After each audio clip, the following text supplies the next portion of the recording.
राजस्थान में पंचायत और निकाय चुनाव लोकतांत्रिक व्यवस्था का महत्वपूर्ण हिस्सा है, जो ग्रामीण और शहरी स्थानीय स्वशासन को मजबूत करता है। हाल के दिनों में इन चुनावों को लेकर काफी सियासत देखने को मिली। बीजेपी शासित भजनलाल सरकार ने वन स्टेट वन इलेक्शन की अवधारणा को लागू करने की दिशा में कदम उठाए, जिसका उद्देश्य पंचायती राज संस्थाओं और नगरीय निकायों के चुनाव एक साथ करवाना था। वजह थी प्रशासनिक सुगमता और लागत में कमी लाना।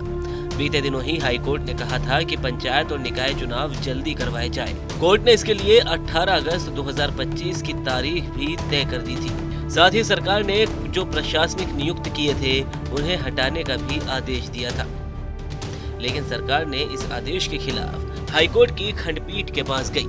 सरकार ने इसे लेकर याचिका लगाई और अपनी बात रखी, जिसके बाद ये फैसला आया। राजस्थान हाईकोर्ट के जज जस्टिस संजीव प्रकाश शर्मा और जस्टिस संजीत पुरोहित की टीम ने पुराने आदेश पर रोक लगा दी। इसका मतलब है कि अब चुनाव 18 अगस्त 2025 तक कराने की कोई बाध्यता नहीं है। साथ ही सरकार के प्रशासक भी अभी अपने पद पर बने रहेंगे।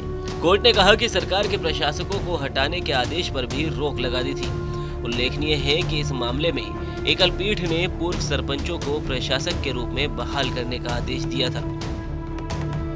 आपको बता दें कि वन स्टेट वन इलेक्शन को लेकर भजनलाल सरकार ने 2024 में लागू करने की योजना बनाई, जिसके तहत 6,759 ग्राम पंचायतों, 291 नगर निकायों और अन्य पंचायती राज संस्थाओं के चुनाव एक साथ कराने की तैयारी थी। इसके लिए पंचायतों और निकायों के पुनर्गठन और परिसीमन की प्रक्रिया शुरू हो गई। हालांकि राजस्थान हाईकोर्ट ने समय पर चुनाव न कराने पर नाराजगी जताई और संविधान के अनुच्छेद 243 का हवाला देते हुए सरकार को निर्देश दिया कि पंचायतों का कार्यकाल समाप्त होने से पहले चुनाव पूरे किए जाए। हाईकोर्ट के दबाव के कारण one state one election model को लागू करना चुनौतीपूर्ण हो गया। अगस्त महीने के उपचुनावों में बीजेपी ने 19 में से 7 सीटें जीती, जबकि कांग्रेस को महज 6 सीटें मिली। ये परिणाम बीजेपी के लिए उत्साहजनक रहा।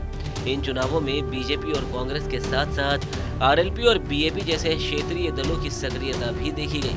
कुल मिलाकर राजस्थान में पंचायत और निकाय चुनाव स्थानीय शासन को सशक्त बनाने के साथ साथ राजनीतिक गतिशीलता को भी दर्शाते हैं। वन स्टेट वन इलेक्शन की दिशा में प्रयास जारी है, लेकिन हाईकोर्ट के निर्देशों और प्रशासनिक चुनौतियों ने इस प्रक्रिया को जटिल बनाया है।